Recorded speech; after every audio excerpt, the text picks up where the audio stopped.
Check. So normally the way I do this is just conversations, bro. I mean, there's really no... I have some keynotes that I took. You're not allowed to see them. But yeah, it's just basically just conversations and have a good time. And then we'll go into one of these turn off. Let's get it, baby. Yeah, so... Let's get it. What do you mean? I'm the high-ranking soldier in this shit. What do you mean? Hit the rock bottom, now I'm guaranteed. What do you mean? Buzz-worthy viral drops, I'm the NFT. What do you mean? 6 figures on the daily, not enough for me. What do you mean? Keep constant looking at the real MVP. What do you mean? Salary rocking profits, call me Wall Street. What do you mean? Skill genius, go ahead and follow me. What do you mean? War ready, loaded, click, clock, fuck with me. All right, guys, what's up? And welcome to another episode of Unfuck Yourself. And today I have a very special guest, Marine. I actually met this guy at an event, Christian Fuentes, and I was just drawn to your energy, the fact that, you know, as a Marine, you have accomplished so much. I mean, the guy rolls up in a Lamborghini to my garage. That's actually very impressive. I had to move my bike. In my pedal bike, that's what I mean by a bike, just to have them park. So it's an honor. I'm pretty sure all my neighbors are going to give me brownie points today. But, you know, thank you for being here, bro. I love interviewing Marines, especially successful Marines. I feel that your story not only carries, but also empowers other military personnel to succeed in life. So welcome to the show, man. No, the pleasure's all mine, JP. It's truly an honor, and it's truly flattering for you to reach out and even invite me. And I love the fact that you're also a Marine Corps veteran. Got to represent for the vet community and show. Semper Fi. Semper Fi, baby. Got to be able to show the current service members and those who have recently transitioned or those who have transitioned over the course of time that it's not, there is no ceiling. Like anything is possible and we could all make it happen. And it's really just moving with purpose, just like boot camp. Right? You know, that's a funny thing you brought up, because there's a misconception that because you served in the military, you have to become a cop, or do you have to work on something along the lines within government or city? What are your thoughts on that? Because clearly you did the opposite. You know, when you say that, it makes me remind myself or reflect back on when I initially joined the Marine Corps, and it was to have a military background for law enforcement because of that perhaps subliminal tie-in of military law enforcement structure, security, and stuff like that. And when it came down to picking jobs and whatever, like I didn't really go too much in depth as to how I made a selection on job. I essentially just went with what the recruiter told me to do, because at the end of the day, the underlying thing was military background. But there are many people who will tie in, I want to work on an airplane. I want to be an aircraft engineer for Boeing or Lockheed Martin. So I want to do this job because I want to have experience and be marketable for when I get out, or I want to be in SWAT or this and that. So there's like a direct tie-in, and it's really looking at it from a surface level standpoint. And if you're not asking any additional questions, that's a very acceptable answer. But the underlying thing, and I think this is what many people will overlook, are the intangible traits that come from simply being a part of the organization that builds character. Correct. That turns you into the person that you will be. And we really undervalue that element. And it's a very subtle thing that unless we begin to talk about it more and bring awareness to the intangibles, that perspective won't change. And an interesting statistic that I recently just read, and I might be killing this completely, is that out of the Fortune 500 companies, 145 of them are ran by veteran CEOs. And what's crazy is that it's not officers, it's enlisted. Correct. You know, I don't remember the exact stat or the exact number, but you're in the ballpark, because we actually utilize that as part of the engaged statement of entering into like an appointment or a sales presentation to highlight that intangible value. At the time, I didn't necessarily know or understand or relate to that in business, because at the time when I was in the recruiting environment, all I knew was what I knew. Correct. But there is that statistic for the Fortune 500 that at one point in time there was a large number of veterans that were running, managing, or founded a Fortune 500, and the big one that was always my go-to was FedEx with Fred Smith. Interesting. I did not know that. Yeah. Well, the powerful thing to that is that clearly the tools and, like you say, what you learn, and if you're able to captivate it in a way where you implement in the outside world the right way, there's really endless opportunity for the veteran community. 100%. You know, so let's dive into your history and a little bit about you. So you grew up in Chino Hills. I grew up a lot of places. I live in Chino Hills now. Oh, okay. I would say growing up, Chino Hills was a city that I looked up to. But I bounced around, man. I grew up in a single parent household. Okay. My mom played the super mom role. And I went to kindergarten in Costa Mesa. I went to we moved to Las Vegas for first, second, and third grade. I then moved to Alhambra for 4th, 5th, and 6th grade. And then 7th grade, we settled in Ontario. My mom purchased a condo, which is pretty crazy, for $49,000 in '97. And I grew up in a 2-bedroom, 2-bath condo in Ontario, California. Finished out high school, Ontario High School, and then the yellow footprints down at Marine Corps Recruit Depot, San Diego. Wow. How would you say your upbringing was, especially single mother? I mean, if you could go back and just sort of paint that picture, that story, what would it be? You know, I'm blessed that my mother is an optimistic woman. You know, she's Costa Rican, 100%, born and raised in Costa Rica, and the culture in Costa Rica is easygoing, relaxed, happy-go-lucky people. Pura vida. Pura vida, you know? yeah.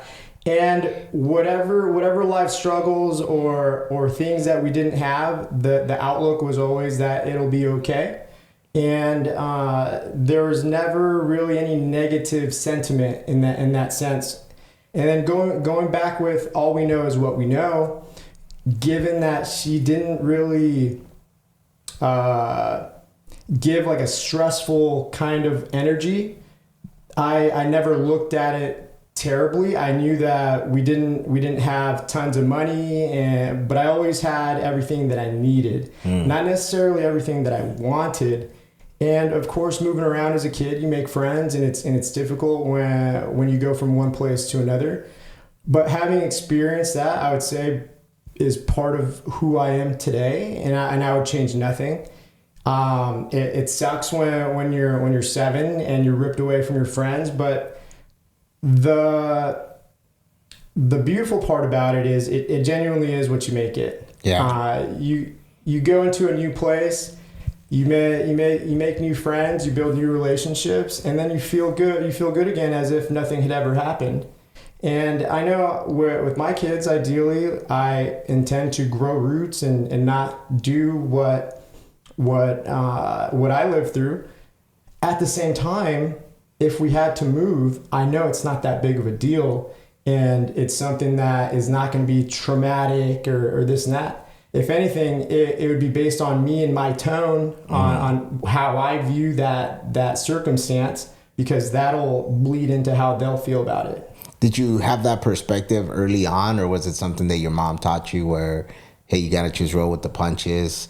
Was there any time during that lifespan growing up where you were just like, fuck, this sucks, but then your mom had a talk with you, or was there a mentor or somebody that kind of gave you that? Because for a young age, that's actually pretty good for you to, I know for a fact I was not thinking that at 10, 12, and we were getting up at 3, 4 in the morning to go clean homes, and I used to hate it. I used to get mad, and we used to have to share our pancakes from McDonald's with my sister, and I used to be like, why can't I have my own, you know? So for the longest, I hold this grudge of like, man, you know, my parents just didn't want to give me the good stuff, you know? So, yeah. But that's interesting. Your perspective on it is, wow, it's at that age to have that, it's very impactful. You know, at the time while I was going through it, I wouldn't be able to have put that into words like I did right now. I would say that my mom didn't necessarily, she didn't have a talk with me. It wasn't a conversation that we had. It was more so through her action and just that's the person that she was. And even till this day, I know that there are certain things that she may not have agreed with, but she won't voice negativity.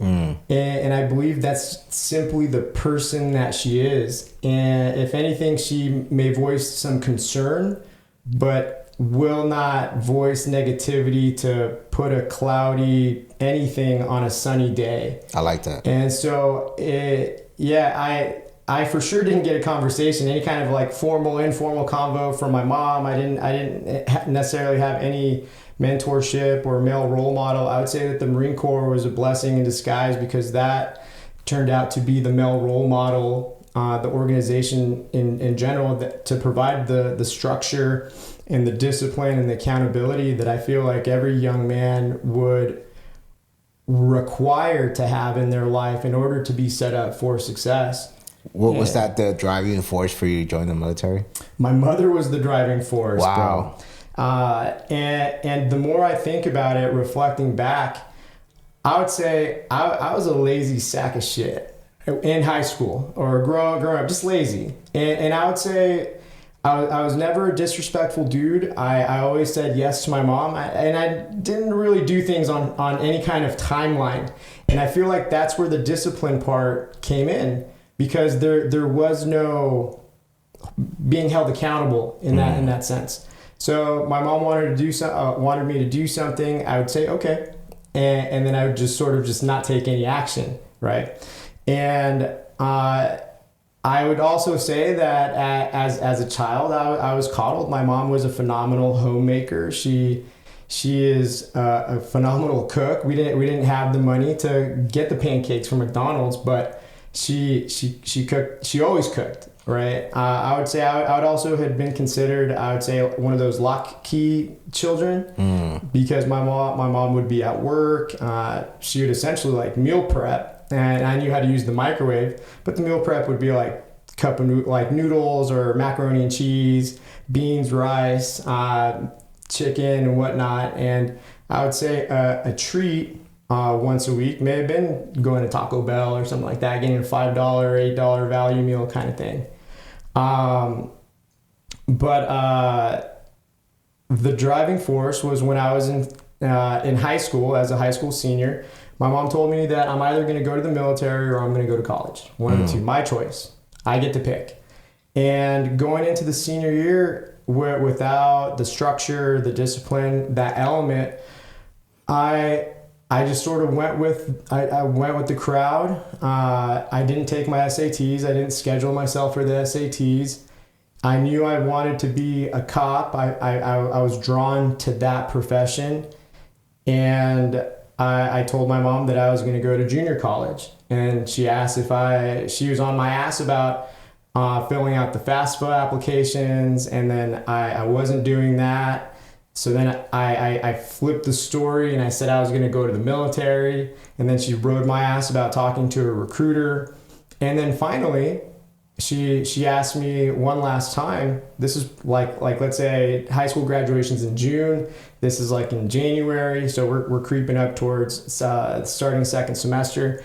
And she asked me if I had talked to a recruiter yet. And I told her no. And then she scheduled an appointment for a recruiter to come to the pad, which was great because that got the wheel moving.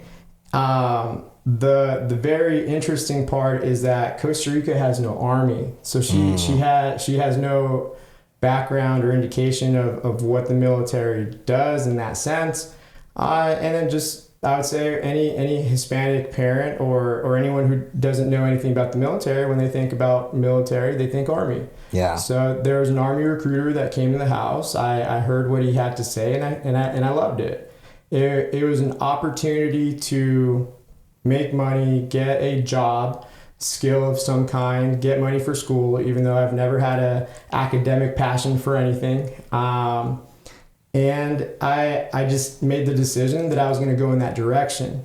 And from there, I think I was telling my friends, I had my buddy Matt, he had a cousin that was in the Marine Corps. And he knew I was dead set on going to the military, and he told me he was going to the Marine Corps office and if I wanted to go with him. And I was down, you know, I already know what's up, man. Let's do it. So I rolled with him to the Marine Corps office in Upland. And one thing that I realized is that all of the benefits, the structure, the jobs, the pay, it was all the same. But the Marine Corps seemed more cool, right? The uniform was badass. The guys in the office, they were athletic, they were funny. It just had this cool factor to it. And that was the driving force of how I, instead of going to the Army, went to the Marine Corps. The cool factor. Yeah, that's what it was. Yep. Or the dress blues when they showed up. You're like, yeah, that's it. Yeah. For sure. So you transition now, high school, sign up to the Marine Corps. That whole process that you're in the military, because you brought up something I think it's key. You said, I'm not academic fascinated. You're not, you don't love it. I think I could 100% agree with that. However, how do you adjust that in a way where it didn't make you lazy? It didn't make you not wanting to accomplish things. It didn't make you, just kind of settle for the average. Because most people that would say a statement like that would feel like, well, I want to do something else that doesn't require me to do any more work or use my head or stuff like that. So was there a switch? Was it through the military? Or was that something you just had already in you that, I might not be book smart or I don't love this, but I'm definitely good at this? Or when did you figure that out? So great question. I would say I always felt like I was smart-ish. I just despised homework and tests. Yeah. And I believe that maybe subconsciously there was no relevant tie-in as to how this is important to me. And I want to say the foundational element was the discipline that was indirectly and involuntarily instilled into my body in 13 weeks down at Marine Corps Recruit Depot. And it's one of those things that whether you like school, whether you like taking tests or not, when it comes to discipline, it's irrelevant. Yeah. Because discipline is simply a character trait that you always have to work on. Correct. And it falls in line with use it or lose it per se. But you are absolute 100% in control of that. Similar to any other muscle in the body, you got to work it out. And if you don't use it, well, over the course of time, it's going to diminish and as if it was never there in the first place. So it was genuinely the discipline piece. I would say growing up, I knew we didn't have a lot of money or a lot of discretionary money. And I always saw cool cars like, oh, Lincoln Navigator, that's going to be my car. The Navigator. Yeah, I remember that. Yeah. And it's like, how old are you? I'll turn 38 in August. I'm 40. So yeah, we're talking about the same Navigator. Yeah. The one that had the very specific back window. Yeah. So we're growing up, you see cool cars, and then I would tell my mom like, that's gonna be my car when I grow up, or this is gonna be this, or this is gonna be that. And she was like, okay, well, good luck. You got to work hard and blah blah blah. So I've always wanted more. I would say growing up the way I did perhaps created a chip on my shoulder as to that want or the fuel or the driving force, and then mixed in with discipline and being able to prioritize became a part of that. And in the military, I would say I'm a regular dude, and when I went to work, I didn't want to fuck up.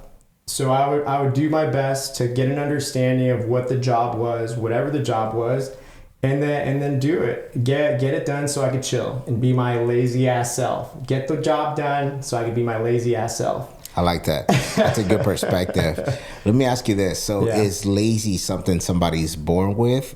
Is it developed over bad habits? And if so, how does one break that? I would say it's developed over bad habit. And I would say that lazy will become a reality with the lack of discipline. And as we grow up, discipline becomes more of a challenge because we're not really answering to anyone. So we have to hold ourselves accountable. And as long as we stack our priorities and understand what is important to us and understand what will set us up for success, then I feel like if you truly want something, you'll then make it happen. And if you don't really want it, then you'll begin to make excuses or rationalize as to why you're not doing it. Because going back to, you wake up and you go to work, you don't want to feel like a bag of ass. Correct. So you do the best that you can. And if you don't do the best, like let's say you fall short and you begin to make excuses, it's because you don't want to feel like a bag of ass because you really want to do well. But it's also the lack of confidence and self-worth. Because if you were confident in your own abilities and you felt comfortable with who you are and what you're doing, you just own it. Correct. And you would just say, I fucked up today. I'm not going to do that tomorrow. All right, reset, ready to go. 100%. I believe we all have that ability to reset and just kind of start a new chapter. I call them chapter seasons, right? In your life, we all go through them. However, it's the excuses, the bad habits that sometimes overtake and therefore cause us to prolong that scenario, that current season, that chapter to go even longer. And then you just develop in this mood of where, well, this is what God wanted. And I hate when people say that because God did not make you and say, well, Andrew, you're going to be a fucking bag of shit and you're going to live this life that way. And there you go, punished forever. It's like, yeah. You know, or when people even say, well, some people just got lucky and they were born with it. Like, I don't understand that. And I don't agree that some people are born with it. I believe that some people are born with specific traits that do give you an upper hand.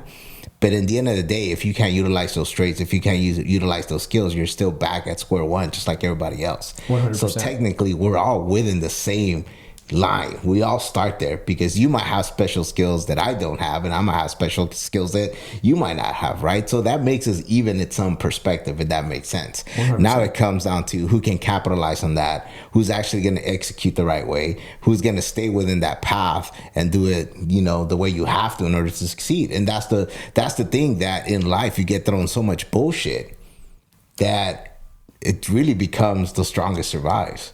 And sometimes you need that fucking dark moment, that tough one, in order for you to fucking really wake up and get that, you know, momentum. Like you said, you're going to do it for something that you really want. And for me, it was when I exited and being homeless and, you know, my wife's pregnant and I'm thinking like, fuck, dude, is this really what I want? Fuck no. And it's not even about me anymore. It's about my kid. It's about a different person now, another individual, right? Was there ever a moment in your life where you had to make a switch like that, or a process where you were like, fuck, you know, I'm going through this bad road. I have to, you know, because I look at you, you're fit, man. You're fucking fit. I see your Instagram. I mean, I don't think there's one drop of sadness in your Instagram, bro. It's all fucking good energy, good shit, all this great stuff. Like, has Andrew ever been through that dark path? I would say we're all human in that sense, where perhaps I may not be happy 24/7, and I would say that the blessing really comes from my mother and the whole optimistic thing, because reflecting on your question and you asking if I ever had a dark moment, I think back. One of the hardest times of my life were genuinely when I was at Marine Corps Recruit Depot, San Diego. Because I could paint this picture of how I grew up, But at the end of the day, I was a mama's boy. You know, she cooked, she cleaned, she did my laundry, she ironed my underwear. Like, I was straight by the book, mama's boy, like straight up. And I would say that's the one piece from being an only child that I could really align with, because I wasn't spoiled, right? I didn't have to share with anyone, but I was a straight mama's boy. And going to boot camp, being separated from the world, my mother, my friends, the only way to communicate was through letters, was the like being homesick and just, oh, this sucks. Is this what life is gonna be like? But the mind is a beautiful thing. We as people can adapt and acclimate to whatever our environment is. And I remember, I forget a lot of shit, but I remember vividly around day 21 or so, T18, whatever day it was, but it was about like 3 weeks or so. I began to acclimate, and it was cool because of the dudes to my left and to my right, because we were all in this very similar pool of like, fuck, this sucks. And I was going to church on Sunday and hearing the positive stuff, the positive messages, and then the singing. And I knew that if I really wanted to go home, I would have to tell the drill instructor that I want to kill myself. Wow. And that was essentially the ticket home. I know when we start boot camp, our platoon had X amount of people, and then people begin to drop off. But then you have to verbalize that, and then you have to then go home and then explain as to why you're not in the Marine Corps after you went to boot camp and we had this going away party, and then you got to live with that, right?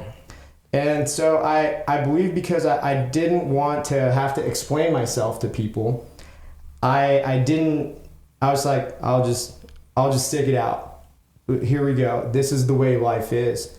And then with just being in the personal development space, I think the personal development space where we begin to invest our time and energy into our mindset and becoming a better version of self, all of these factors come into play in regards to how I deal with certain things that are not the greatest. Yeah. But it's just shit where I aim to focus on the things that I can control.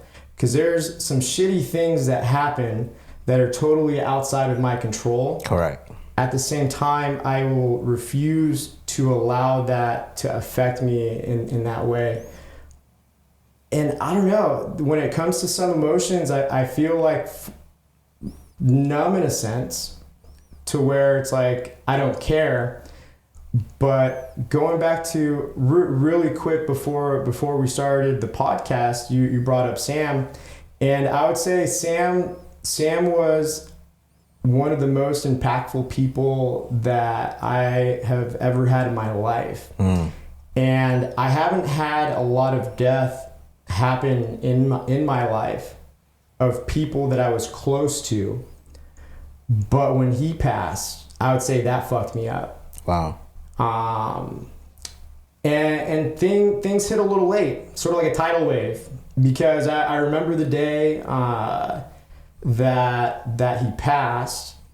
It was out of the blue, because I had talked to him. He passed like on a Wednesday. I talked to him on a Sunday via text though, because he was in the hospital.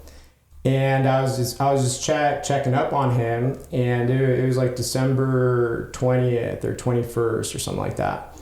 And I had asked him when he was planning on coming home, because him being the optimistic person that he was, he painted a picture that it was no big deal. And it was kicking his ass a little bit, but he's good. I'm just like, all right, cool. He's good. So when are you coming home though? And he was like 3 or 4 days. I'll be discharged in 3 or 4 days. I was like, cool, man, that's perfect. That's right in time for Christmas. Well, let me know if you need anything. And it was three days later. I think he passed at like 4:30. I found out sometime around 9 a.m. And like a tidal wave, it hit me like around 8 p.m. later that night. Wow. And, that shit was surreal. Yeah, he had just been in my podcast. I think it was about 2 months prior to that. And, he didn't look too great when I spoke. So we were supposed to do it in person. Yeah. And I had a whole video team. And then I forget the guy's name. He calls me and he says, we're going to have to do it through computer. Sam's just not feeling good. So I said, cool, no problem. And, we got to talk before we went live, and, it was very powerful. I met Sam. The first time I met Sam was at the first 10X event. I known of Sam prior to that because he started coming up a lot on Instagram, the whole fitness thing and everything. Yeah. And so we had a very powerful conversation, 10X. He had just gotten his Ferrari. I remember that, the red one. Yeah. And so, man, it was so impactful, the conversation we had. And, he always talked about how he did care for vets and how he wanted to, help veterans and achieve more. And it was such a powerful podcast. And when I got the news of him passing, man, it was kind of like, and mind you, I have had over 30 people pass in my life. Close friends, military, suicide, family. And it like you said, it kind of numbs you up. Now it's kind of like, oh, it's just another person, right? But people that leave some sort of impact on you or just said something that empowered you in one way, it does hit different. Yeah. And I didn't know him the way you did, but just those conversations, the few times that we saw each other, it was always something that he left that I was like, wow, like, dude, this guy does care. It's not like everybody else that just talks just to get something out of it or hear talk and then now buy my course type thing, right? It was like generally giving you a message that I felt like, wow, dude, that's badass. Because you don't have to do it. You don't have to. Like, you could easily be like, hey, let's just take a picture and go on. But he would put me aside and literally we would have a conversation. And a funny story too is that everybody that was always with him, bodyguards, always end up being either military or something, and then we ended up talking to them for a long period. So it was always a good time, man. But Sam, man, may he rest in peace. He was a good dude, man. I think he was one of the original OG influencers that actually delivered the right way, man. Not like all the fake shit we see nowadays. And it's such an honor that you were that close to him. And obviously you're part of his franchise too, right? With the camp. Yeah, part of the franchise. Things are going well with that too. I would say circling back to Sam passing, I would say that's also helped me grow as a person, because one of the things that I asked myself, because we were working out every day, I would say like ever since COVID started, it was like 5, 6 a.m. Like pre-COVID, it was that 4 a.m. shit. But I think COVID. Yeah, you had some crazy times, man. I'm like.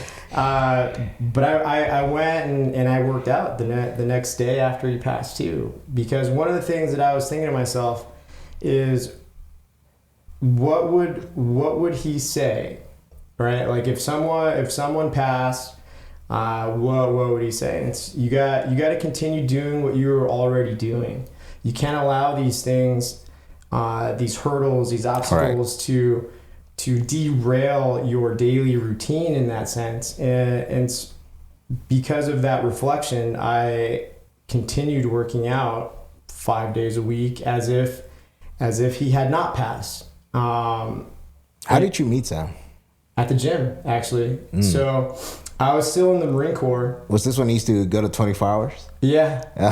Yeah. So I was in the Marine Corps. I was in the recruiting environment, and the recruiting environment's high stress, high tempo. At the same time, like there are pockets of low work load, but it's not every day.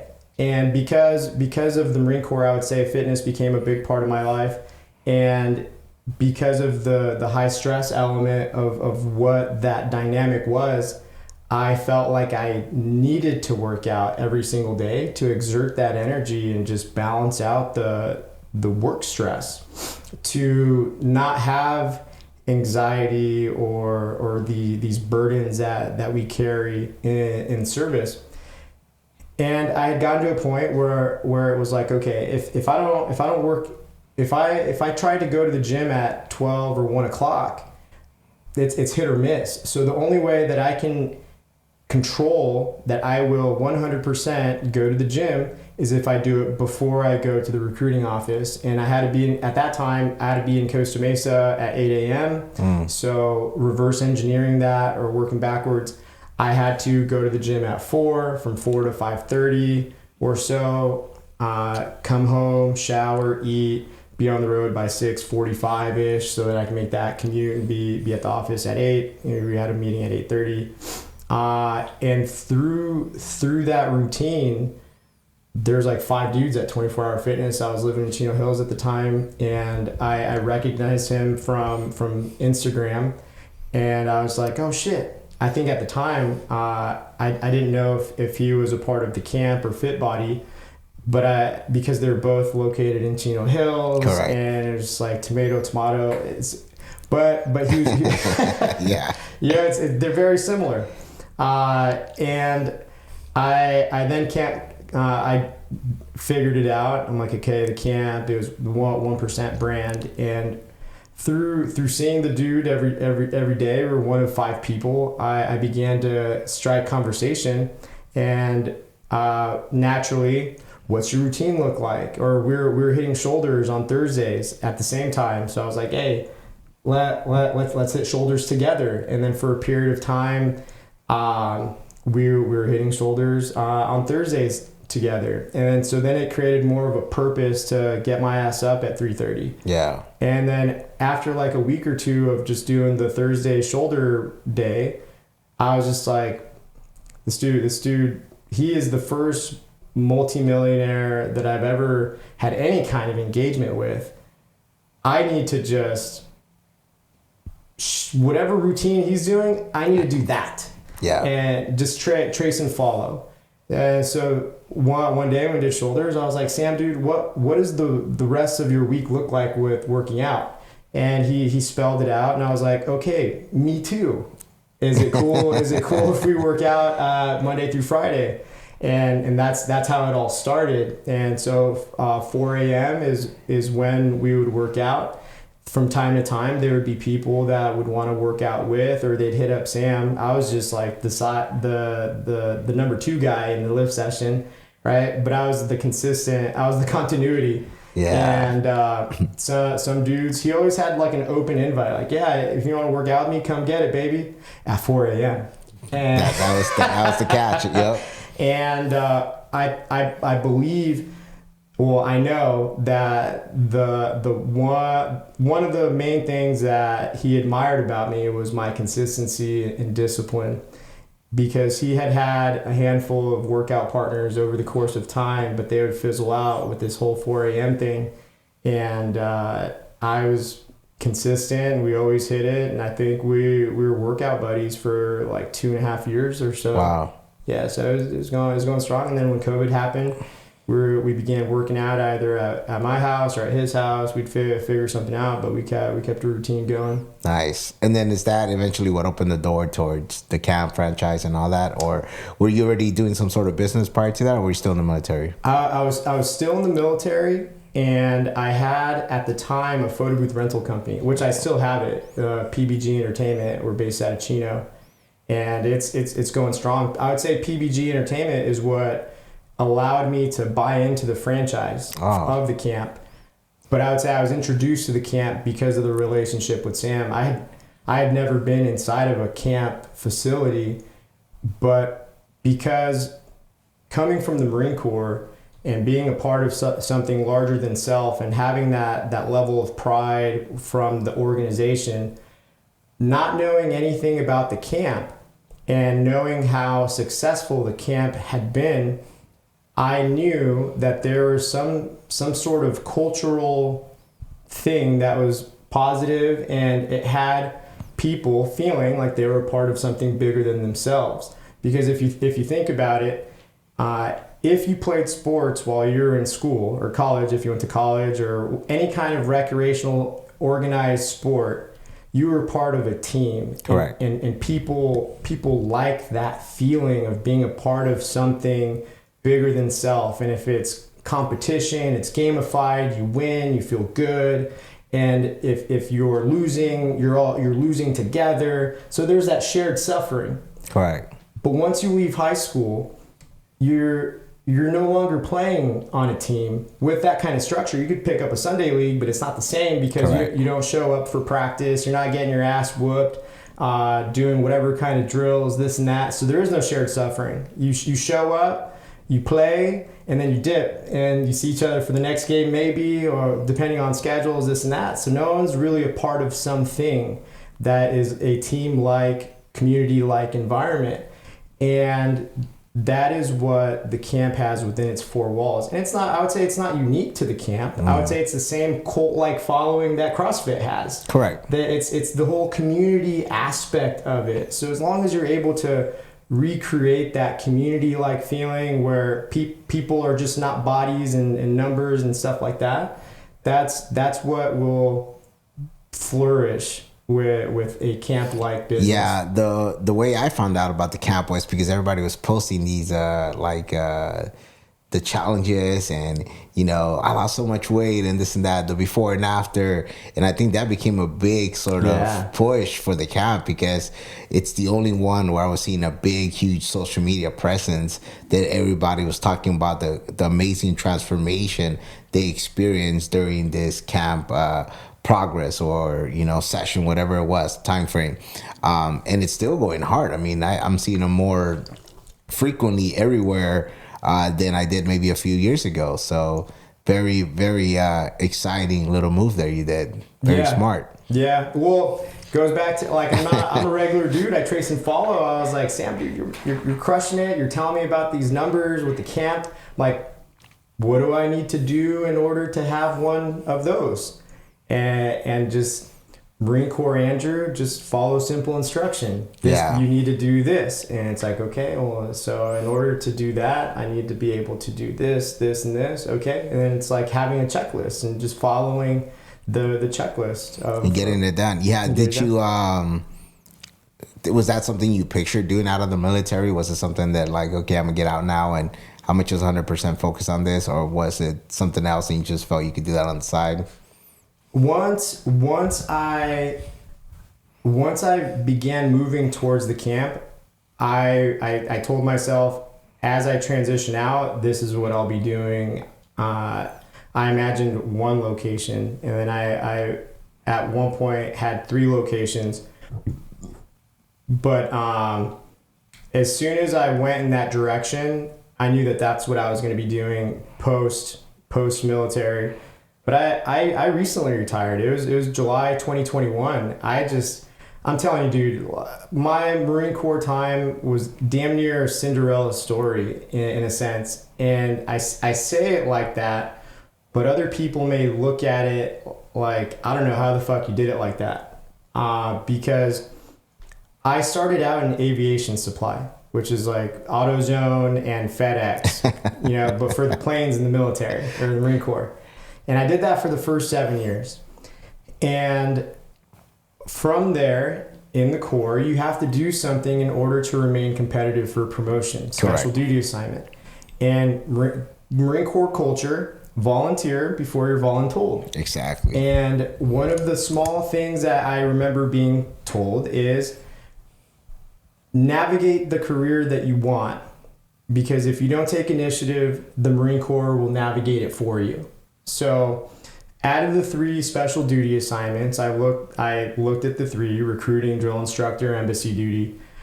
I didn't want to travel the world. I didn't join the Marine Corps because I wanted to see the world. In all reality, I wanted to join the Marine Corps and then be stationed in Camp Pendleton. That didn't happen. I got stationed in North Carolina my first enlistment. Oh man. which starts with like that just supplemented my mental strength, going back to the whole mama's boy thing, and I persevered through that. And so no embassy duty. my personality is not that of a drill instructor, so naturally I gravitated towards recruiting. I had always heard people talk about that you get to develop your communication skill set. I didn't know what the hell that meant, that you get to speak better, and that's the direction I went. Now, you know that in the Marine Corps, you go to recruiting duty, you do 3 years, and you go back to your normal job.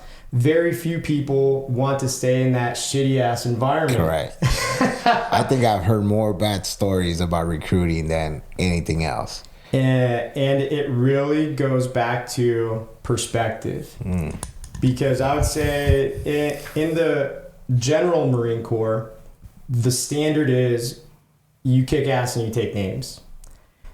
There is no, you have to do something fairly extraordinary to get some sort of acknowledgement or an attaboy or a pat on the back. Otherwise, you're doing what you're supposed to, because this is how we operate. This is just what it is, and it's cool because it sets this mindset of excellence. Or no, we don't do it like that. Like, we're varsity. Like, you want to do something else, you go to another branch because we operate here. Where that same mindset or vibe or culture, it lives in the recruiting environment, but they also acknowledge the not important things, but they acknowledge the superior performance of a person, because in the recruiting environment, it's a team effort, but it's also individual effort, damn near like wrestling. And you take a look at a Marine Corps recruiter, that you flip them over, they're like a baseball card with stats. And although your team, your office, can crush it and make mission for contracting and shipping, you could be a rock star within the office if you're the one who is writing the majority of the contracts. And like any other sales organization, you want to feed the golden goose. Correct. Because you want to keep that hunger alive. You want to pour gasoline on the motherfucker because you want him to continue to perform. Now, in the Marine Corps, there's no commissions. Yeah. You get certificates of letters of appreciation, certificates of commendation. You get a fucking mini baseball bat for saying you're a heavy hitter. But when you're in this organization, it's not about the bat. It's not about the piece of paper, but it feels good when you're being acknowledged. Correct. It feels good when you're being status, you're being spoken to. People are giving you words of affirmation.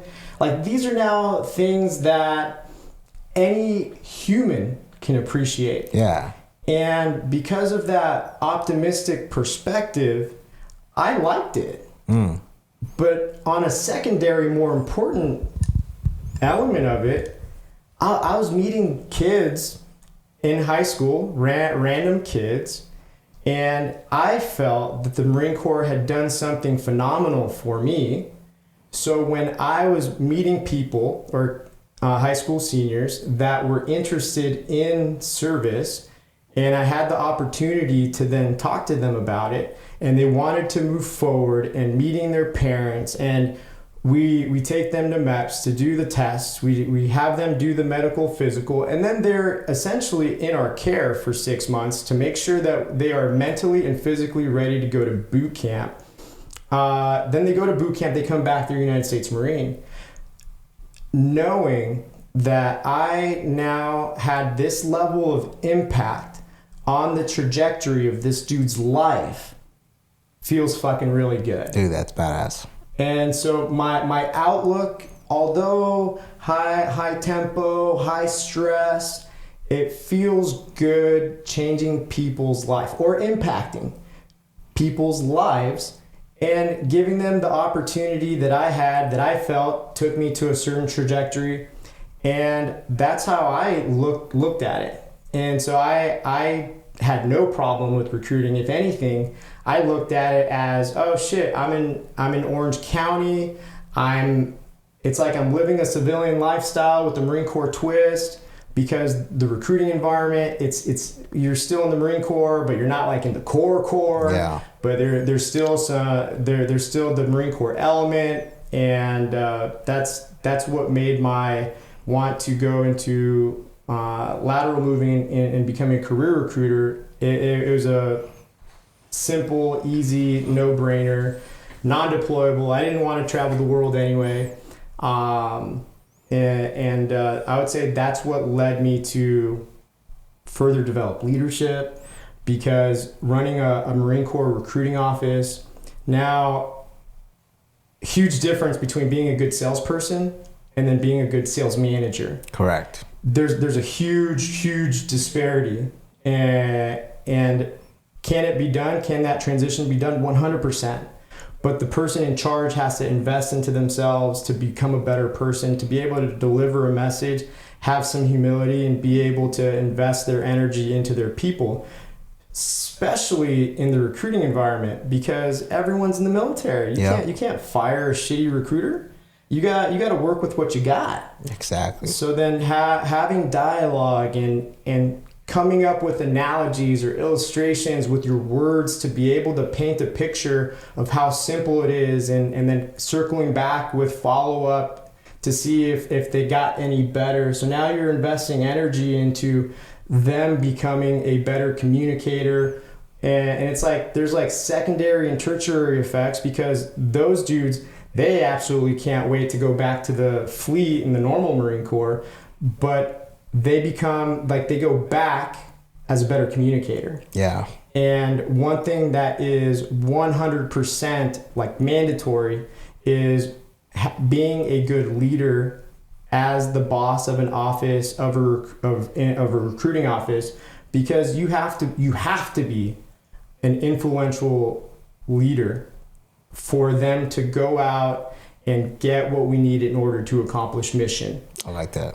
Because in the normal Marine Corps, I would say authoritative leadership is much more simple to execute. You're going to do what I say because I said so. Mm-hmm. I'm a higher rank than you. I had to do that when I was at that stage of my Marine Corps time. Now it's your turn. Shut up and color. I like it. You can't do that in recruiting. It's crazy how what I see from you is I see somebody that's passionate about helping. And it translates, because, recruiting to then career recruiting to now helping people transform their lives. I mean, that's powerful. Did you ever see that? Was that something that you caught on early on, or was it sort of like by design? I would say as I was going through it, as I'm getting these attaboys, and I'm sharing my Marine Corps story with these kids, I'm really seeing how awesome it was for me. So then I feel 100% good about what it can do for them as well. And it was just the perspective of that. I would say the positive impact I had been able to repurpose or repackage that framework with the photo booth company. I have zero passion for photography. I saw an opportunity. You jumped out. I saw an opportunity, like from the logo, the branding, the how we conduct business. I took what the Marine Corps taught me and I just did it with photo booths.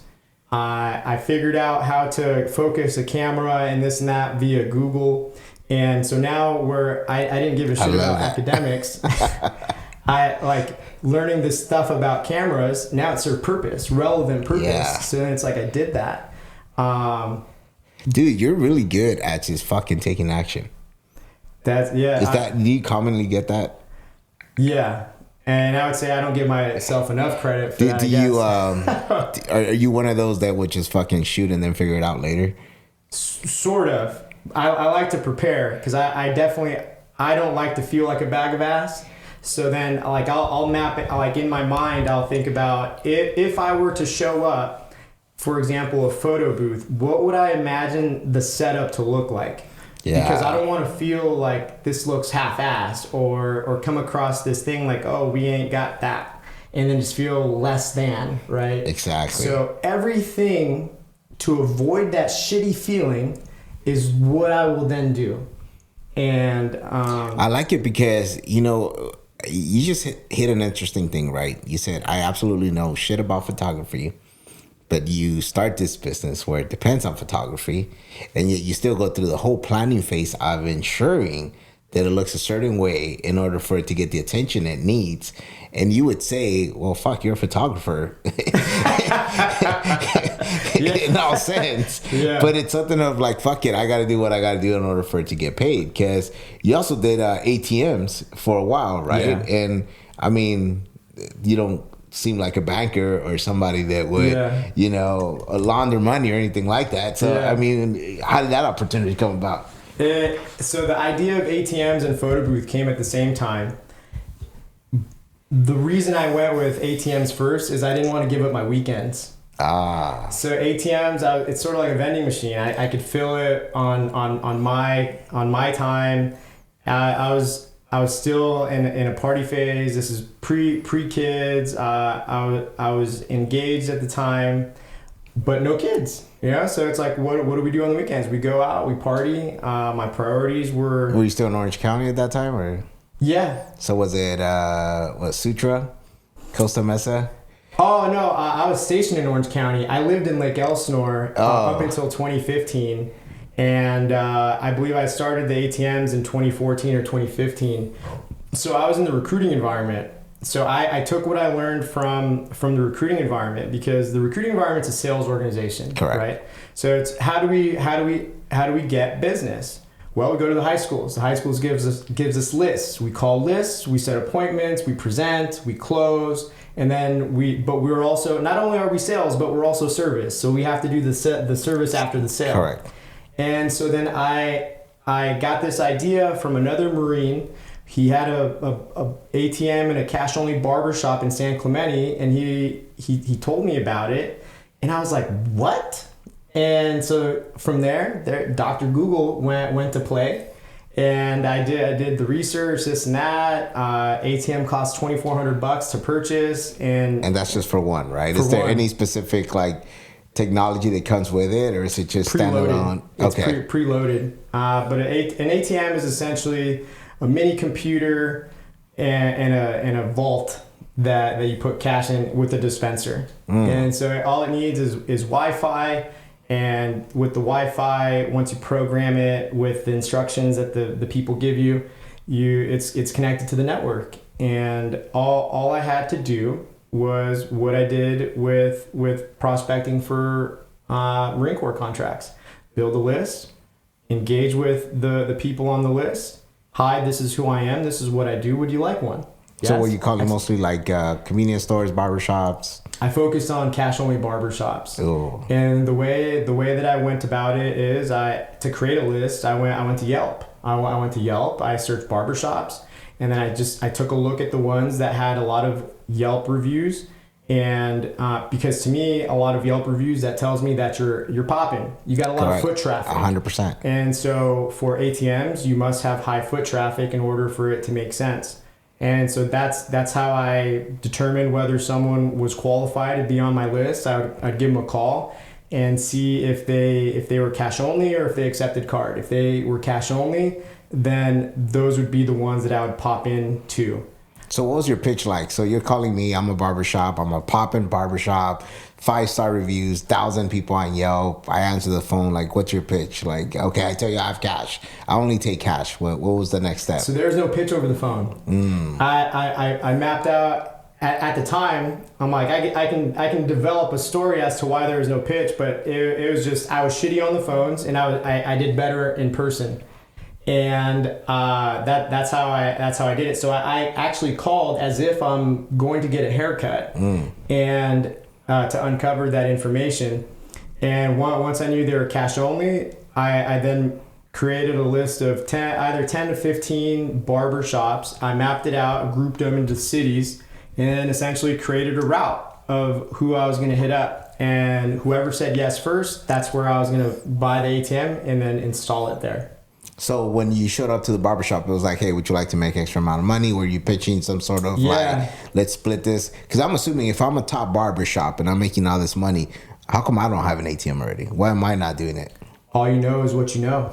Ooh. Yeah. So you pitched the opportunity of this is a way how you can increase revenue. We'll be your partner on this. Yeah. I provide the service. I'll do the maintenance, and you get a cut in the back. What was that cut? 20%? Yeah, it was like 20% or 25%. So like, let's say we set the surcharge at $3. I'll get. Is that the common $3? I think $3. You take a look at what the ATM fees are in the area. But it'd be either $3 or $3.50 or $2.75. Ideally, I wanted to make $2 out of each transaction. There some barbershops knew their worth and they wanted a little bit more, but the volume was there, so we'd figure it out. But let's say ideal scenario, it'd be like, hey JP, what's up, man? My name is Andrew. I have an ATM business. You're cash only. What are your thoughts on putting an ATM in here with some profit share? I'll fill it. I'll take care of it. I'll do all the processing. All you got to do is let me get 1 by 1 square foot of space right here to add a convenience to your peoples. I like that. And from there, they would either have some concerns or they'd be down or this and that. You know, it's fun. The common concern is they're focused on staying cash only to, I don't want to say evade tax, but just you claim what you claim kind of thing. Yeah. And so they have this tie-in where if the ATM is here, they're gonna know how much the man is gonna know how much money is being withdrawn, and that's their assumptions.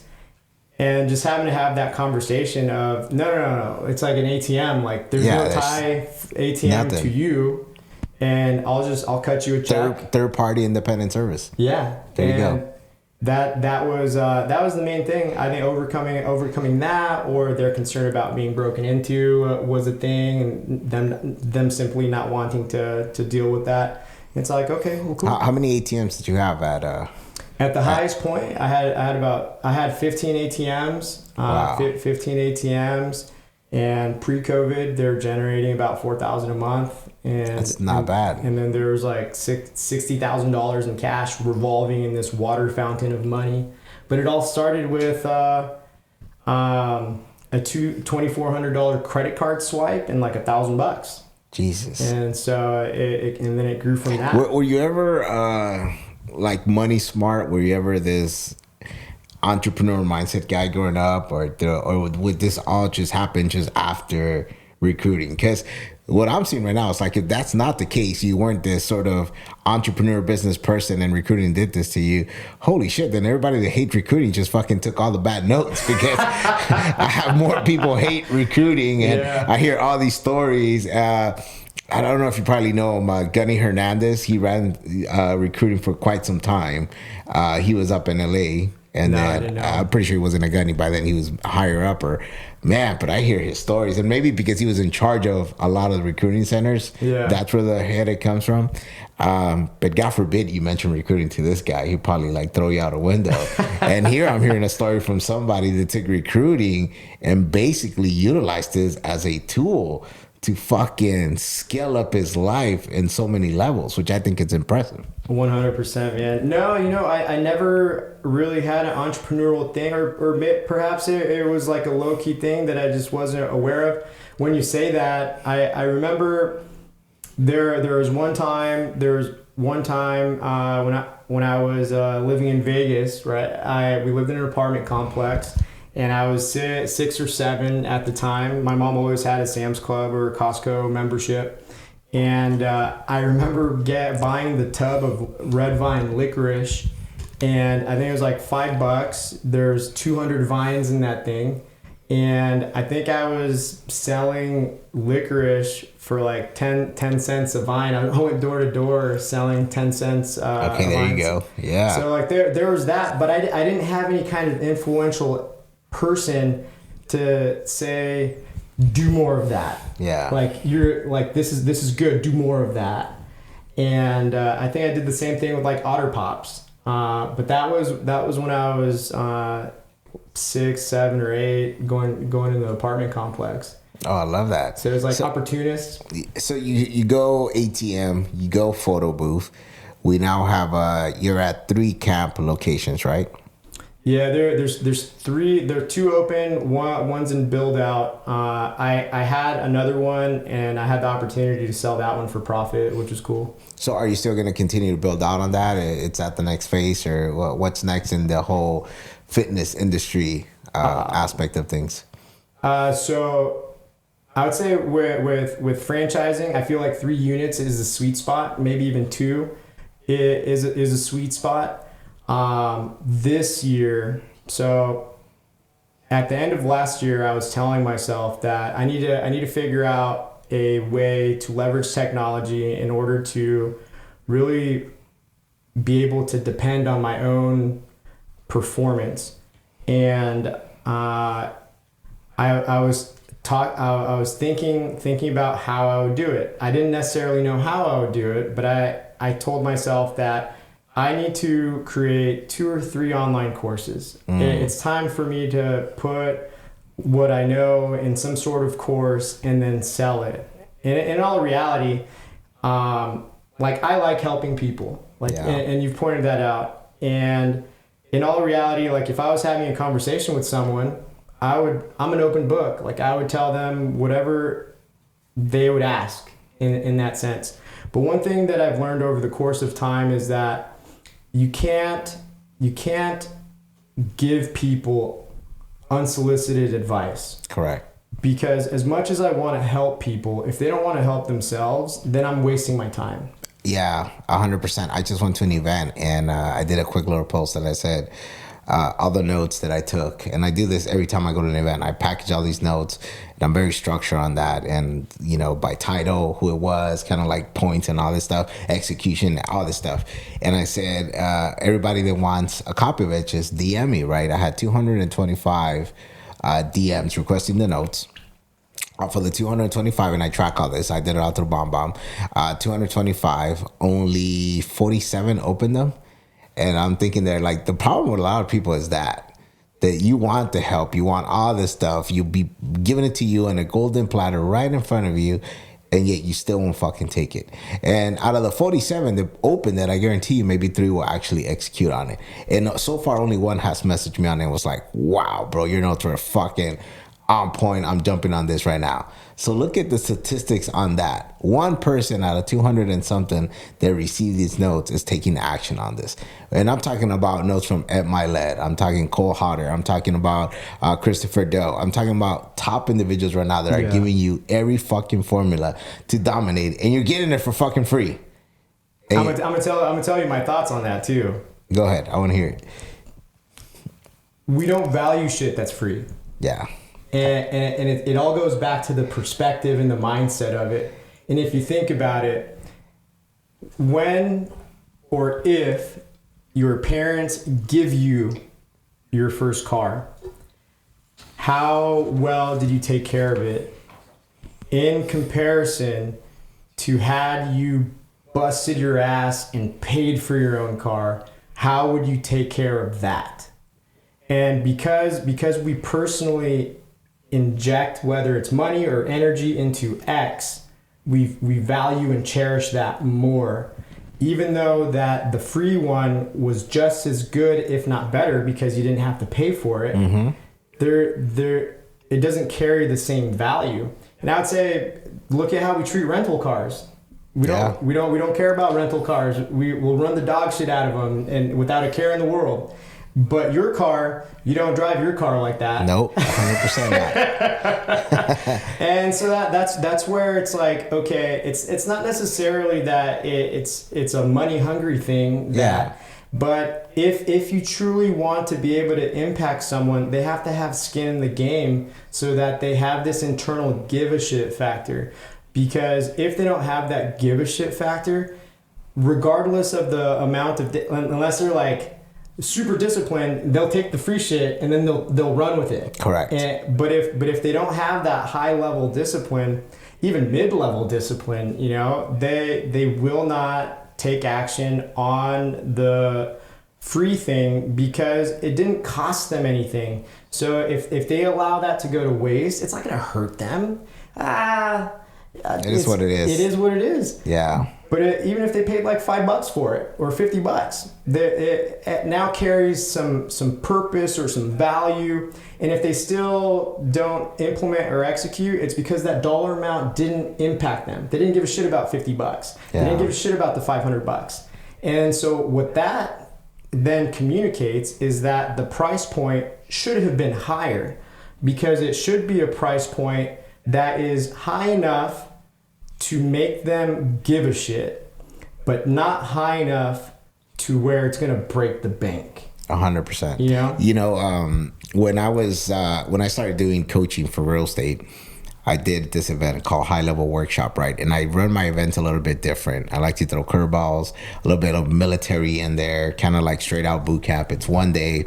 And the first thing I do is I have these agents come in and I have them write an offer, and they have to do it within 15 minutes. You'd be surprised how many agents can't do that. And that's a big no-no, because you should be able to write an offer in 15 minutes. However, the first one I did for free, had a ton of people show up. Everybody loved it. All these great videos, right?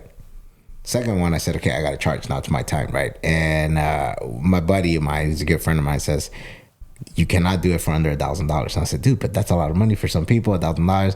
He goes, why are you devaluing yourself? First of all, your information is great. You're a top producer. You have great connections, resources. Like, you're worth a lot more than $1,000. So don't do it for $1,000. And I said, well, I don't know. I didn't listen. I went for $299. Got 3 people show up. The worst 3 people I ever had in any fucking course. The next one, I upped it to $1,500. I had 15 people show up, and it was top 15 individuals till to this day are always messaging me, when's the next one? I'm willing to pay double, this and that. So to your point, I think it does make sense, because it does trim out the fat. It does trim out the individuals that are not serious, and the people that value it and appreciate it will still continue to come back and pay. I mean, you did Arete, right? Yeah, I'm still in Arete. Dude, Arete is badass, and that's not cheap. Yeah. Did you do the 100,000 one or the? No. I'm the low hanging fruit guy. But they changed it. It's 4,500 for the year. 4,500 for the year. That's not bad. It's not bad. It's 4,500 for the year, and then I believe 2 or 3 times during the year they'll have a summit that's like 2 or 3 day summit, and that summit is 15K, and I don't know how many people they cap it at, whether it's 25 or whatever, but that's more of an intimate setting, and I can understand because of the perspective of like people valuing and trimming fat and all this other stuff. If you pay $15,000, the level of return on that investment, it's huge. It's huge, because then you're then shoulder to shoulder with other people of 100%. a similar caliber that can afford to drop 15K, or even if they can't afford, maybe you're the guy that's going to be able to provide the opportunity of impacting them. But you're going to have some A-list players on how to execute while eliminating variance as much as possible, or the networking. It's for sure worth 15K. I paid $10,000 for an event once in Florida with Patrick Bedavid. The guy next to me was 26 and worth over 150 million. The guy to my other side was worth over like 80 million. The guys over me were like from Middle Eastern oil, big tycoon monies. And I became really good friends with Phil Heath that same event because of that. So Phil Heath was sitting just a few seats away from me. And what I do in these events is I start going recon mode. I'm like, all right, who do I need to talk to here? Right? I started taking notes. I'm like, who do I need to talk to? Who am I going to connect? And I know that Phil Heath was going to speak next, so he was in a hurry. So I left early to get in front of the line of the lunch area. I was saving a spot, waiting for Phil Heath to come. And sure enough, I see him look at the line. I raise my hand, and he comes up to me. I go, dude, I got a spot for you. He goes, are you serious? I said, yeah, the only thing I ask is you have to sit with me for lunch. He goes, done deal. Since then, we became really good friends, bro. I have his number and everything. But he introduced me to a lot of people. And in that event, that's where I landed my first big deal. It was $6 million in the Hollywood Hills that led into multiple multi-million-dollar real estate deals, all for one individual. So you're right. The people that you're next to, the people that you're running shoulders, are going to be worth that investment in the end, outside of what you learn, of course. Yeah, you know, and granted, you're just a good human being. You know, it's going to work out. I feel like some of the most successful people that I've ever met are the nicest, most accommodating people that I've ever come across. Totally wanting to help wherever possible. If there was one person that you have met at that high level that has impacted you tremendously, who would that be? I would just say Sam. Outside of Sam. Outside of Sam? I would say outside of Sam,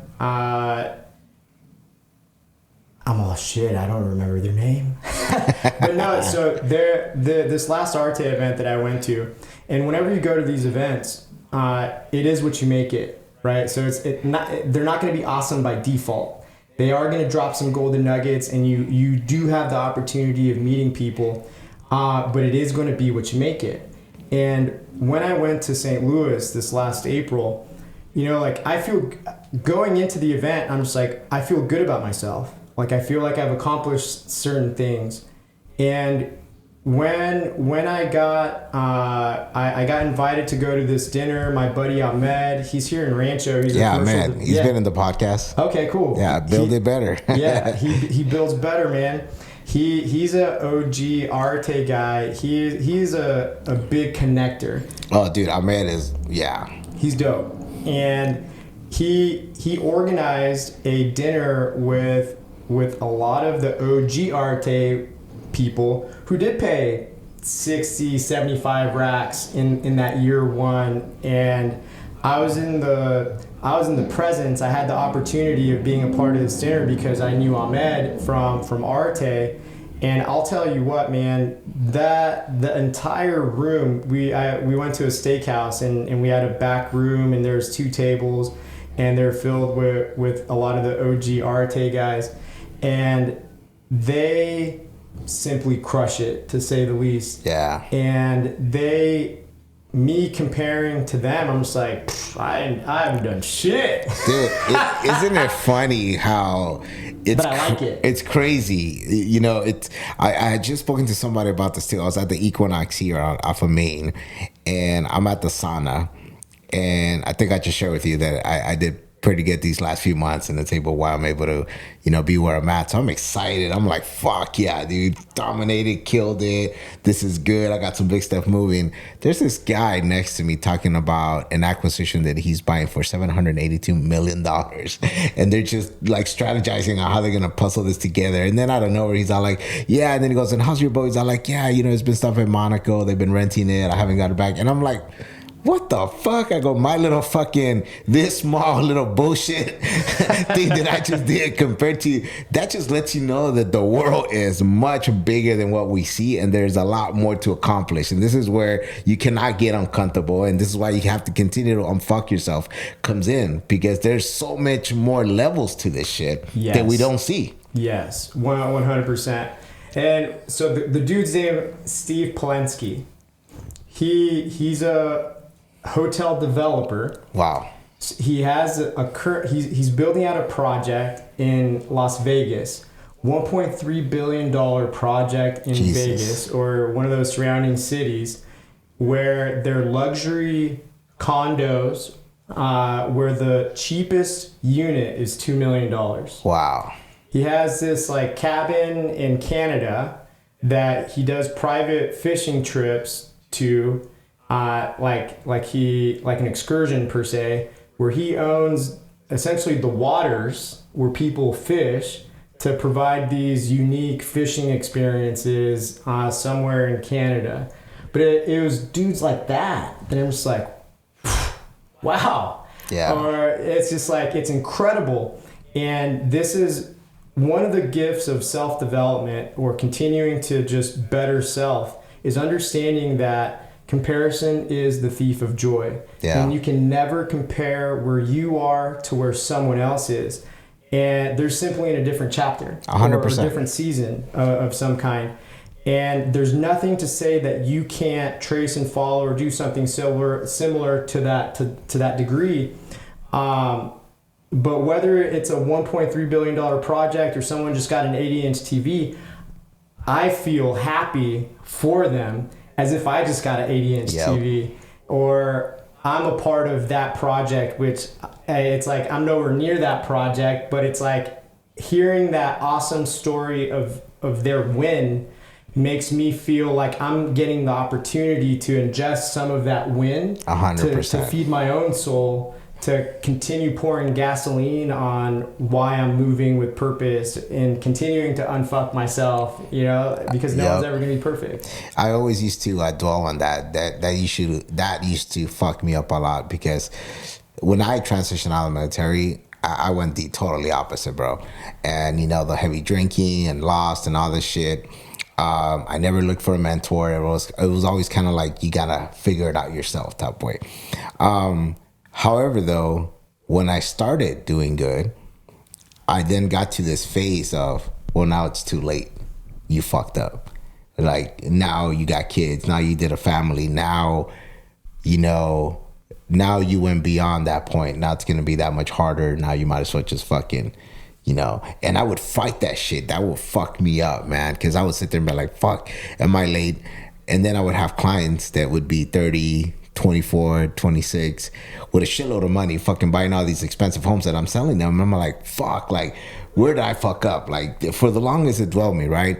My question to you now becomes, for somebody in the military that transitions out and does feel that maybe that timing is too late, or that time has passed, or for anybody out there, you know, trying to start a business late on their 40s, on 45s, even 50s, what advice would you give them to face out that mentality and change that perspective? I would say that person has 100% absolute control of whether they do or do not do that new business venture. And whatever bullshit story they tell themselves is simply that it's a bullshit story.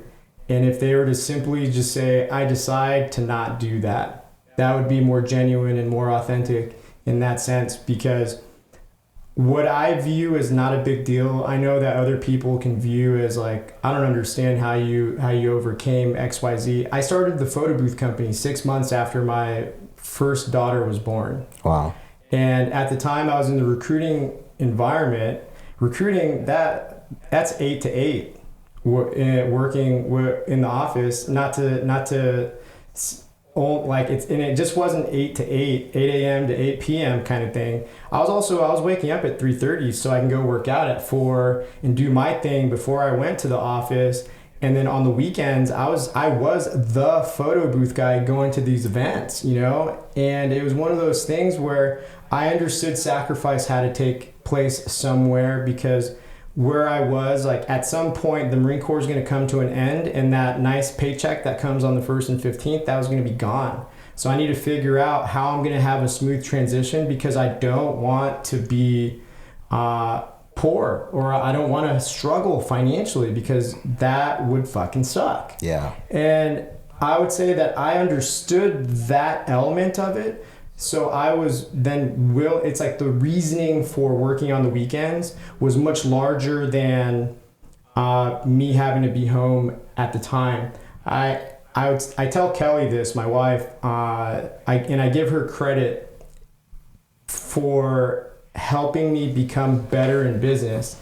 And it's funny because she's totally not a business person. She totally didn't do this with intention or by design.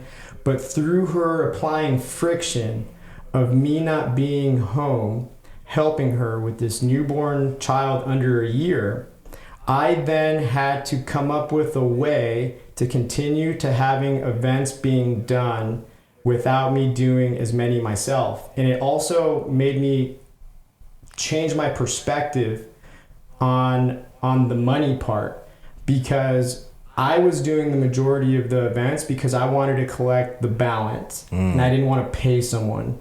And if you really, me reflecting on it, it's as if I didn't value my time. Correct. And I at that point was allowing the dollar value buy my time to do those things. Through her friction, I then realized that instead of collecting $600 and all of it going to the business, I would rather take $400, have it go to the business and not be at the event. Correct. And just simply pay someone $200. So like my view on money changed because of Kelly and her applied friction of spending more time with the family. Correct. And I would say that played a heavy role, because growing up without money is a lot, like money can become very important. And because of that experience, money's not important.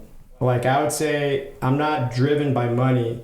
I'm driven by what money can do for you. Yep. So it's understanding that it's not about money. Money is simply a tool that allows you to buy back your time and live life the way it's intended to be lived, with 100%. all the beautiful things that the earth and the world has to offer, and being able to provide those experiences to your family, your children. I have to agree 100% on that, bro. At one point I thought that, chasing the money, especially after military, growing up poor, that's what you have to do, right? And yeah, it's great. Money buys you things, but you hit it right on the nail when you say it's just a tool that provides you opportunity, the lifestyle. And for me, it's the memories that you want to create, because I'm all about the memories. I'm all about enjoying my kids, my family. My whole Instagram changed because of that. I post more about my journey in life because that's what I want to showcase. If I leave today, I want people to go there and be like, wow, like this motherfucker truly lived. Yeah. And that's what I want. And money is that tool. And, I'm going to touch on this because Sam brought this up. When I first met Sam, I remember him saying one time, you don't need balance in your life. You have to go hard, right? This is balanced. This is Sam, 24-hour fitness Sam. Hardcore Sam at that point. He's like fucking, killing, right? On the interview, though, I saw a different Sam. And he said something that fucking struck me. He said, balance is earned. So you might have to fucking suck it up, sacrifice a couple of seasons and chapters in order to get that earned balance. But that earned balance is the most important one, because then you're going to enjoy everybody you're doing it for.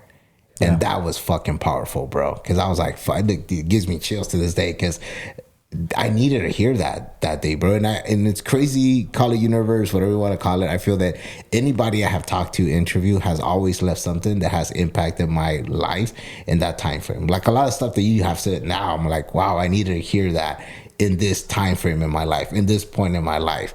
And it's impactful because we all have the ability to hear those things. We choose not to, or we choose not to have those conversations, or we choose not to surround ourselves with those individuals, or we choose to continue the bad habits, the bad path, the same bad community. That's why I'm not a fan of like the American Legions, right? Because it's, $2 drinks and everybody comes and fucking talks about their sorrows and their bad lives and how everything's going to shit. I'm like, fuck, dude, like, I don't want to fucking hear that. Like, fucking empower me, bro. Like, help me up.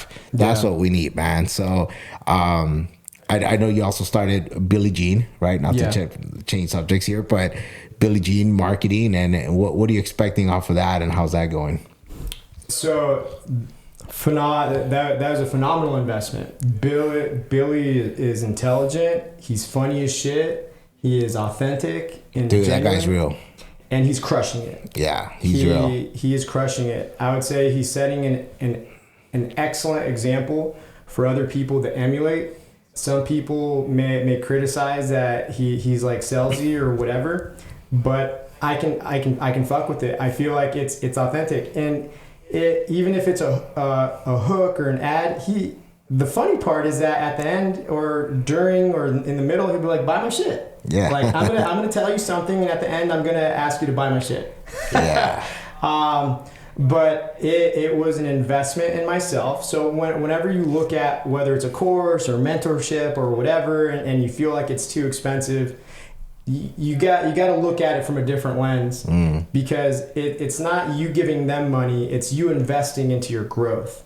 And so if you reframe that viewpoint, then you can look at it as that's not that expensive. I'm willing to invest $10,000 into myself so that I become a better version of me. Correct. And so with Billie Jean, you know, I paid the 10 racks to do his 16-week course, and I learned and understand very well the framework of Facebook and Instagram ads, and from there, the framework is the same for Google and YouTube, but the ability to market and generate leads for businesses is priceless. So there's no doubt in my mind that the dollar amount that he's charging for those who take action are able to then 10x or more the return on their investment into themselves. But through that course, I was also introduced to a software that I was able to license and then build upon it. And is one of, or the main thing that I'm actually working on now. I love it. Which is a sales, marketing, operations, all-in-one platform specifically for the gym or fitness industry. So whether it's independent trainers, large group class type gyms, in all reality, I can repackage it for any industry that has a product or service that they're selling. Because at the end of the day, we all need to effectively, optimally manage our leads from A to Z. And that's everything in business. And would this be all through like virtual training, online video, stuff like that, or?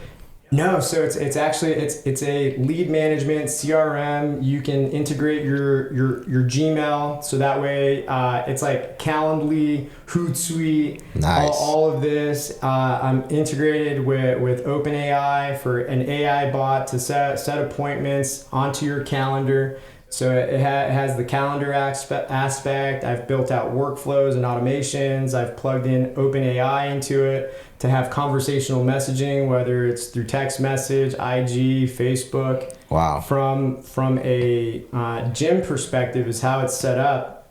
But I could always change it or modify for real estate, right? Yeah, there you go. But it's like 12 months ago, I didn't know shit about software, automations, workflows. No one knew about artificial intelligence. Correct. This is very new for this year. But when I committed to that Billie Jean course, one, I was busy as shit before doing the course. Or more like my priorities were more focused on gym operations. And it's funny because I asked what would be the time commitment if I decided to join this course. And they told me that if I was able to carve out 1 to 2 hours a day, I would be able to crush it. And so I was like, okay, 1 to 2 hours a day, I could do that.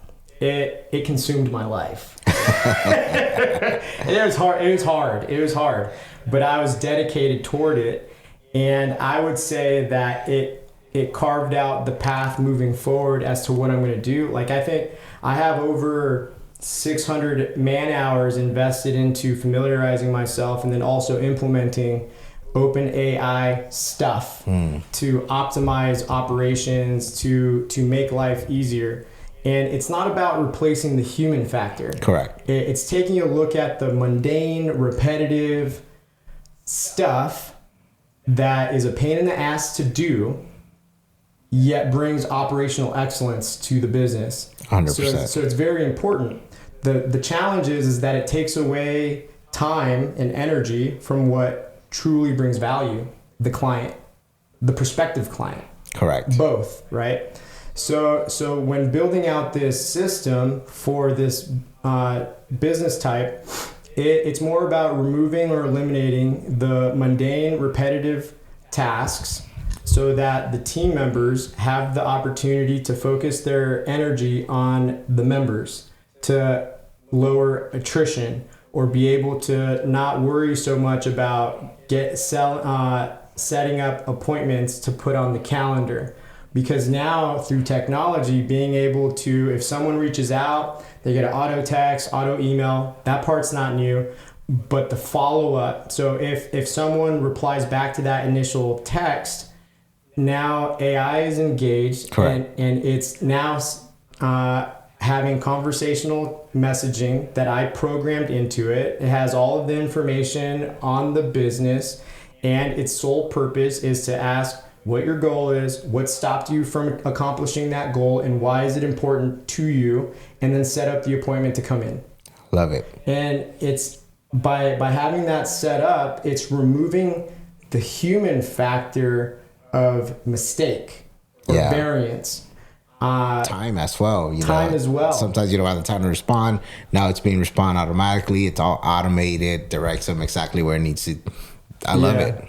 And because of the technology, it doesn't feel like you're speaking to a bot. It's not short and simple questions. And if you say that you just got in a car accident, you're recovering from this, the fact that it has the ability to communicate compassion and empathy for your pain and acknowledge that you're making a move in the right direction, but then circle back to the question that it asked if it wasn't responded to, just blows my mind. It's like that's next level. That's crazy, bro. So it's an industry solution, and because I'm in the organization, I've had the opportunity to have the software live in my facilities to then do some fine tuning and have some data that I can highlight. But the goal is for that software to replace the current software as what is used throughout the franchise organization. So what I get from you is that anything that you have no idea what it is, you'll jump into it and then just fucking figure it out. If I see the opportunity. I love that. If it makes sense, I will make the decision. I will commit, and I'm all in. I'll dive in head first. I love that. You know what I admire about you, and it's something that I commonly hear, is that veterans live a simple life. Stay comfortable with what you got, this and that. Here I see a complete opposite, and I always preach about this because veterans do deserve success. Veterans do deserve the nice house. Veterans do deserve the trips, the watches, the nice cars. I mean, dude, you just got a Lambo and you have a G-Wagon. Yeah. I mean, what stops a veteran from succeeding that? Nothing does. We all have that ability. I think that whole stigma, the whole mindset of, no, you have to just have this. And I hear this, and I recently just heard on a podcast a realtor say that they don't help veterans buy luxury homes because they don't believe in that. And I'm sitting there like, what the fuck are you talking about? Like, we like that shit too. I know. Dude, I just fucking 1.7. It's like, of course I'm gonna fucking buy. Like, it's like, what goes through your head when you say that we don't help veterans achieve that? And I think that's what we all should strive. And you are a perfect example of that, bro. And I applaud you because, dude, you're one of the real ones. And when I hear you speak and when I hear your journey, you're fucking dialed in, bro. You're dialed in. Thank you for being here. And I'm going to ask one last question to wrap this up here because I know you're a busy man and I'm taking time from you and I'm about to go get my teeth pulled out here soon. The real reason. The question is, what has been your most favorite failure? My most favorite failure, I would say my most favorite failure. So not a lot of people know this unless they know me personally, right? Because they weren't necessarily in my life. But if people followed my feed, they would see that this occurred. And this was in 2013. Once I went into the recruiting environment and I was doing well in the recruiting environment, I mentally committed to, I'm going to make this a career. I am now a careerist and I intend to retire from the Marine Corps. And I forget when, it was before I went to the recruiting environment, the Marine Corps had instituted service limitations. Well, they already had service limitations. They reduced the service limitations down a few years. So to those not in the military, you had to be promoted to an E6 before your 13-year mark in the Marine Corps, or you were deemed like you ain't doing shit, like you're stagnant, you're not getting any better, and it's a performance-driven thing, and it was to trim the fat. Now, when I went to the recruiting environment, they reduced that 13 years to 10 years. Oh. And at that time, I was like, I've been an E5, I've been a sergeant for 2 years already. And by the time I hit my 10-year mark, I should be promoted by then, because my service record is pretty good from a performance standpoint.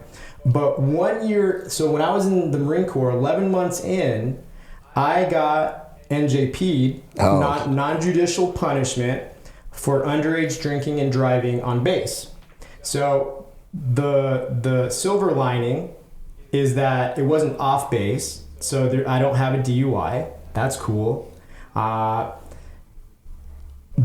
on base, Marine Corps holds people accountable, zero tolerance. Yep. I went from an E2 to an E1. I got reduced in rank. Now, of all things, alcohol-related incidents are like a black eye on your service record in the Marine Corps, particularly because it's like they're fighting the stigma that Marines are drunks, right? Yeah. So if you lean into that image, then you're not part of the solution at that point. Well, so long story short, I bounced back. I was on track. I lined up with my peer group through performance.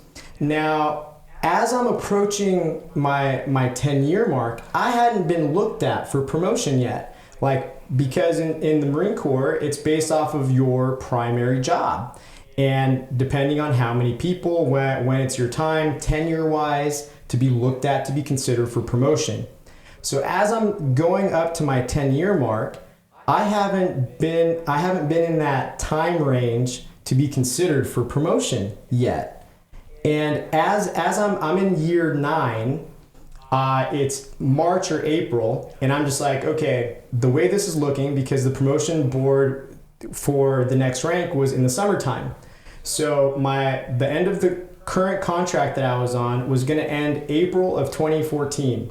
And I remember calling the admin office. I'm like, hey, my end of contract is April 2014. The board will get together June of 2014. I should be in the promotion zone for June of 2014 summer to be considered for promotion. What's going to happen because my contract ends 2 months or 3 months before that time frame? They tell me, oh, no big deal. You'll just get extended to get your one look. Cool. Excellent. All I needed to hear. That was like March, April 2013. June 2013, the office gets a phone call. They tell my boss essentially that I'm not going to get extended because I'm not eligible for the extension because I was reduced in rank. Wow. And I was like, I was just like, what? Because I had already mentally committed to that's what I was going to do. And I was just like, oh shit, I need to go home. My mind was gone. I was like, I don't know what I'm going to do because this is what I know and this is what I'm good at. And I think after a day or two, I had a buddy of mine. His name's Scott. He worked for Cintas at the time. And when I started in recruiting, he had started at Cintas. And Cintas, he was in the sales department. So whenever we would talk or whatever, we would talk about the similarities in the sales process and stuff like that. So he had known about the accolades that I had achieved from a sales standpoint in the recruiting environment. And I hit him up, man, and I was just like, hey, Scott, are you guys hiring? Or do you think I would qualify to be considered for the sales role at Cintas? And also, are you guys hiring? He was like, let me ask my sales manager. And he was like, yeah, I think you would be qualified. Put together a resume and shoot it to me. I'll give it to my sales manager. And so I do that. I go through their interview process. As an adult, right? So everything was totally foreign to me. But I'm just like, okay, I need to figure this shit out. And I go through their interview process. There was 4 interviews, and in my mind, I told myself that if they give me a job offer, I'm going to end my contract early. the voluntary early release program. So going back in line with the mentality of dictate your career. Like, you're going to make moves because these are your decisions. Correct. Don't allow the organization or life to dictate your moves for you. And I got the job offer. I submitted my early release thing, and I changed my end of contract from April of 2014 to November 2013, and I went on terminal leave like late August or mid-August of 2013. I took the 60 days terminal leave, but I was already working with Cintas, and I took it under like my control. So from there, I was there for about 6-8 months, and I was like, this is dog shit. Like, I wasn't ready to leave the organization because I was essentially being pushed out. And there's a few really awesome things that came from that experience, though, because I was on this roller coaster. My fucking life was crashing down because what I thought was going to be my career is now gone. Flipped. And I went into the private sector. One really cool element was when I got there, every one of my colleagues or coworkers, they all had bachelor's degrees. I went to high school, Marine Corps. So in the recruiting environment, when talking to parents, talking to administrators, if anyone said or mentioned that their child or whatever is going to a 4-year university, I felt like, oh, you're dialed in. Good luck. Your life's going to be good. Yeah. And I allowed that to end the conversation because I didn't have a college degree and felt less than from that standpoint. So then I couldn't really speak upon, you'll be successful in the Marine Corps even without a degree because I didn't have any personal experience, and I'm a terrible liar. And so once I got to Cintas, and it was USC, Rutgers, Cal State San Bernardino, Baylor, and I was like, Andrew, Marine Corps experience with some sales accolades. I was just like, college ain't shit. College ain't shit. And that was huge for me mentally, from like not ever feeling less than because I did not go to college. And keeping in mind, like this happened to me in my life. I had this like epiphany 2013. So 10 years ago, I had this epiphany of that feeling or that release, right? I didn't know this, but the reserve component. So I stayed affiliated with the Marine Corps in the reserve component. I didn't know this, but their promotion boards convene in January. So I actually ended my contract early by dumb luck, right in time for that promotion board. Nice. And there was 2 allocations for aviation supply. Now senior shit. I got fucking selected in the reserve component, and my number was so high. I was number 12, and then I was promoted to staff sergeant April of 2014, the month I was supposed to exit my active duty contract. And I, at that point, was like, okay, well, I'm going to go on the EAD recruiting program, extended active duty.